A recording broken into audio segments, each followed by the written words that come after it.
দুপুর বন্ধুরা, তো চলো আজকে দুপুরে মেনুটা তোমার সাথে শেয়ার করছি। তো আজকে দুপুরে আমার ভাতের দিকে তরকারি বেশি হয়ে গেছে। এই যে দেখছো ভাতটা মোটামুটি নিয়েছি। আর এইখানে আমার এই যে আমার চাই, এগুলো জানো তো, ছাঁচি পেঁয়াজ আর লঙ্কা, এগুলো আমার মানে ভাতের সাথে চাই। আর এইখানে আছে খসলা ভাজার একটু, মানে খসলা মানে তোমরা জানো খসলা ভাজা কে কে খেয়েছো অবশ্যই তোমরা কমেন্টে জানাবে। এটা পেঁয়াজ দিয়ে খসলাটা ভাজা হয়েছে, তার অর্ধেকটা বড়া। আর এইটা এখানে আছে লাউয়ের তরকারি, এই যে লাউয়ের তরকারি।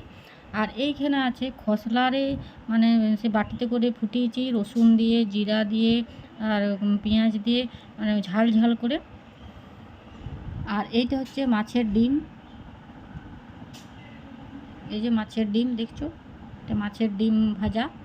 আর এইখানে আছে তোমার শুক্তা ঠিক শুক্তারে কী কী আছে তোমাদেরকে দেখায়, যে বেগুন, আলু, এইসব দিয়ে একটা শুক্তা হয়েছে। আর এখানে আছে আমের চাটনি। তো মেনুটা কেমন লাগলো অবশ্যই কমেন্টে জানাবে। আর ভালো থেকো, সুস্থ থেকো। আর দেখা হচ্ছে একটা নেক্সট ভিডিওতে। আমার দুপুরে মেনুগুলো তোমাদের কেমন লাগে অবশ্যই কিন্তু কমেন্টে জানাবে।